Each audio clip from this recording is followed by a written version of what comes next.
কি গো, ঘুমাবে না? অনেক রাত হয়েছে তো, তাড়াতাড়ি ঘুমাও, কাল সকালে আবার উঠতে হবে। ঘুম আসতেছে না গো। মহাজনের কাছ থেকে 1000 টাকা ধার নিয়েছিলাম আজ থেকে 6 মাস আগে, তারপরও শোধ দিতে পারি নাই। আগামীকাল তো আবার মহাজন আসবে টাকা নিতে। অত চিন্তা করছো কেন? মাথার উপর আল্লাহ আছে, তিনি সব ঠিক করে দেবেন। নাও, এবার শুয়ে পড়ো। বউ, আমি বাজার যাচ্ছি। আজকে কি কি লাগবে বলো। আজকে তেমন কিছু লাগবে না, শুধু একটু আলু আর মুসুরের ডাল নিয়ে আসো, তাহলেই হবে।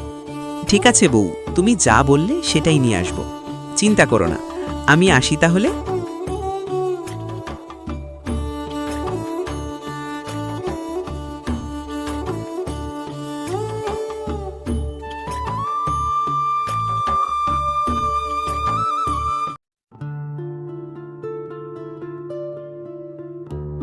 হিসাব করে দেখতেছি যারা আমার কাছ থেকে টাকা ধার নিয়েছিল মোটামুটি সবাই দিছে। তবে কি পলাশ ছেলেটাকে 6 মাস আগে টাকা দিয়েছিলাম, এখনো শোধ করেনি। কেন? এই লাট্টু, চল পলাশের বাড়িতে। 6 মাস হয়ে গেল, কেন টাকা দেয়নি? আজকে টাকা নিয়ে তারপর আসব। আর যদি টাকা না দেয়, তার বাড়ি জমি জমা সব কেড়ে নিব। এদেরকে শায়েস্তা না করলে টাকা দেবে না। 6 মাস ধরে টাকা দেয়নি। চল। আজ্ঞে হুজুর, পলাশ ছেলেটা দেখতে সহজ সরল, কিন্তু অনেক ঘাউড়া। টাকা ধার নিলে শোধ দিতে চায় না।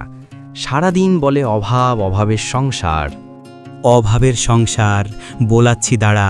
আজকে পলাশ হয় আমাকে ধারে টাকা দিবে, নয়তো তার জমি জমা সব কেড়ে নিব। এভাবেই আমি সকল গ্রামবাসীদের কাছ থেকে একটু একটু করে ধন সম্পদ নিয়ে আমি অনেক বড়লোক হব, অনেক টাকার মালিক হব। পলাশ, বাড়িতে আছিস? থাকলে বাইরে আয়, তোর সাথে কথা আছে। আজ্ঞে জমিদার মশাই, আপনি আসুন, আসুন, ভেতরে আসুন। না, ভিতরে আসবো না। তোকে একটা কথা বলতে এসেছি। আজ থেকে 6 মাস আগে তোকে আমি 1000 টাকা দিছিলাম ধার। এখনও তো ধার শোধ করতিস না। কবে করবি বল? দেখ, আমি কিন্তু আর অপেক্ষা করতে পারবো না। তুই যদি ধার শোধ না করিস, তোর জায়গা বাড়ি আমি দখল করে নিব। কথাটা মনে রাখিস। এই জমি বাড়ি আমার বাপ দাদার, মরে গেলেও আপনাকে আমি দখল করতে দিব না। আমি যেভাবে পারি কয়েকদিনের মধ্যে ধার শোধ করে দিব, কিন্তু দখল করতে দিব না। ঠিক আছে, তোকে সময় দিলাম 7 দিন। এর মধ্যে না দিলে তোকে দেখে নেব তুই কিভাবে এই গ্রামে থাকিস। আর তো পারা যাচ্ছে না আসলাম ভাই, এই জমিদারের অত্যাচার দিন দিন বেড়েই চলেছে এদের। দুদিন আগে পলাশ ছেলেটার সাথে কেমন খারাপ ব্যবহার করলো, হুমকি দিল। যতদিন না এই জমিদারকে উচিত শিক্ষা পাচ্ছে, ততদিন সোজা হবে না। তা তো ঠিক আছে, কিন্তু আমরা তো সাধারণ গ্রামবাসী, আমরা কিভাবে পারবো উচিত শিক্ষা দিতে? তাহলে চলো আমরা সকলে মহারাজের কাছে যাই, সে বিচার করবে।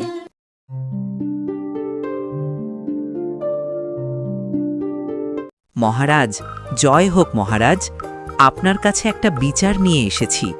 সেটা হলো এই যে জমিদার আমাদের গ্রামবাসীদের সাথে অত্যাচার করতেছে, আমাদেরকে শান্তিমতো থাকতে দিচ্ছে না, বাড়ি বাড়ি গিয়ে হুমকি দিচ্ছে। টাকা ধার নেওয়ার সময় মিষ্টি মিষ্টি কথা বলে টাকা ধার দিচ্ছে, আর টাকা নেওয়ার সময় হুমকি দিচ্ছে। এভাবে প্রতিনিয়ত আমাদের সাথে অত্যাচার করতেছে মহারাজ, এর একটা বিচার করুন। আমার রাজ্যে থেকে আমার রাজ্যের প্রজাদের উপর অত্যাচার, এটা তো আমি বরখাস্ত করব না।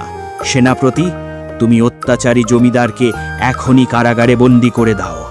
আগামীকাল বিচার করে শাস্তি দেওয়া হবে, নিয়ে যাও। জমিদার সাহেব, আপনার কাছ থেকে আমি টাকা ধার নিয়েছিলাম, আজ ফেরত দিলাম। এই নিন আপনার 1000 টাকা। এরপর মধুপুর গ্রামের মানুষগুলো অত্যাচারী জমিদারের হাত থেকে রক্ষা পেল। রাজা সেই জমিদারকে কঠিনতম শাস্তি দিল।